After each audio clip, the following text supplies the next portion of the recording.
No one will ever pay you what you're worth. No one will ever pay you what you're worth.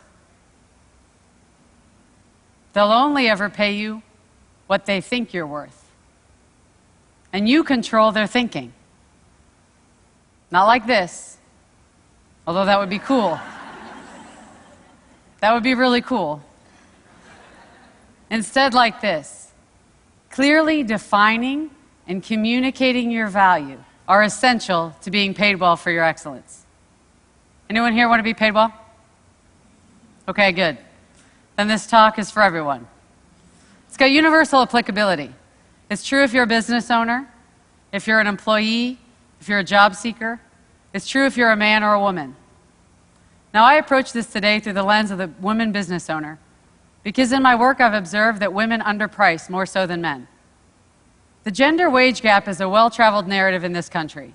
According to the Bureau of Labor Statistics, a woman employee earns just 83 cents for every dollar a man earns. What may surprise you is that this trend continues even into the entrepreneurial sphere. A woman business owner earns just 80 cents for every dollar a man earns. In my work, I've often heard women express that they're uncomfortable communicating their value, especially early on in business ownership. They say things like, I don't like to toot my own horn. I'd rather let the work speak for itself. I don't like to sing my own praises.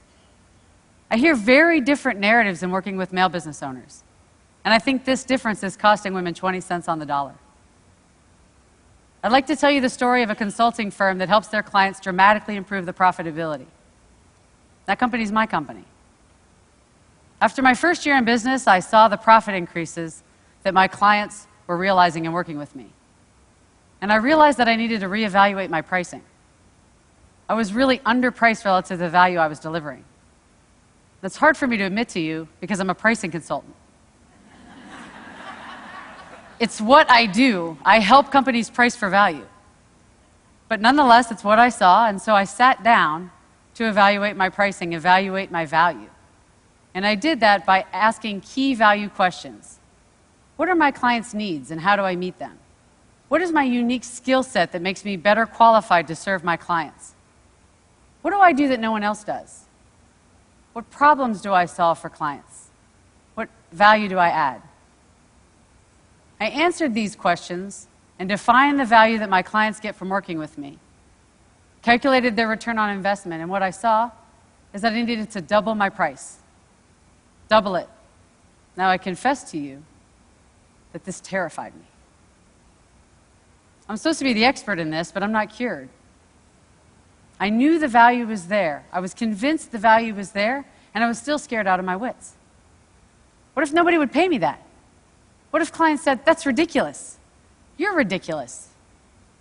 Was I really worth that? Not my work, mind you, but me. Was I worth that? I'm the mother of 2 beautiful little girls who depend upon me. I'm a single mom. What if my business fails? What if I fail? But I know how to take my own medicine. The medicine that I prescribe to my clients. I had done the homework. I knew the value was there. So when prospects came, I prepared the proposals with the new higher pricing and sent them out and communicated the value. How's the story end? Clients continued to hire me and refer me and recommend me, and I'm still here. And I share the story because doubts and fears are natural and normal, but they don't define our value, and they shouldn't limit our earning potential. I'd like to share another story about a woman who learned to communicate her value and found her own voice. She runs a successful web development company and employs several people. When she first started her firm, and for several years thereafter, she would say, I have a little web design company. She'd actually use those words with clients. I have a little web design company. In this and in many other small ways, she was diminishing her company in the eyes of prospects and clients, and diminishing herself. It was really impacting her ability to earn what she was worth. I believe her language and her style communicated that she didn't believe she had much value to offer. In her own words, she was practically giving her services away. And so she began her journey to take responsibility for communicating value to clients and changing her message. One thing I shared with her is that it's so important to find your own voice, a voice that's authentic and true to you. Don't try to channel your sister-in-law just because she's a great salesperson or your neighbor who tells a great joke if that's not who you are. Give up this notion that it's tooting your own horn. Make it about the other party.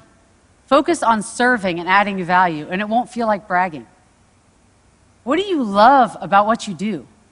What excites you about the work that you do? If you connect with that, communicating your value will come naturally. So she embraced her natural style, found her voice, and changed her message.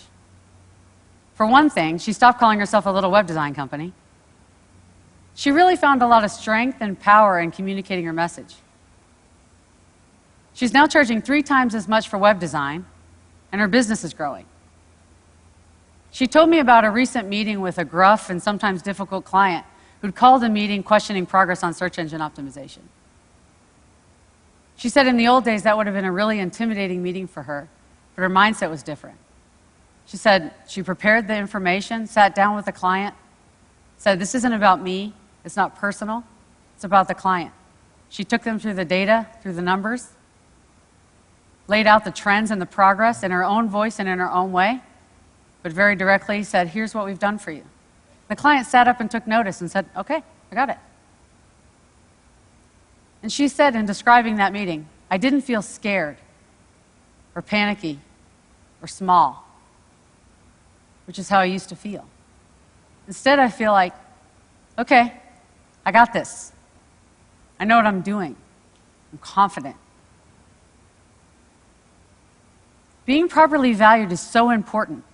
And you can hear in this story that the implications range far beyond just finances into the realm of self-respect and self-confidence.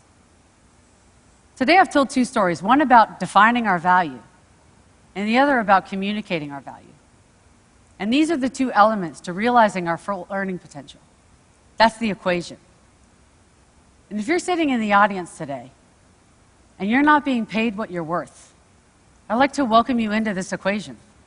Just imagine what life could be like, how much more we could do, how much more we could give back, how much more we could plan for the future, how validated and respected we would feel if we could earn our full potential, realize our full value. No one will ever pay you what you're worth. They'll only ever pay you what they think you're worth, and you control their thinking. Thank you.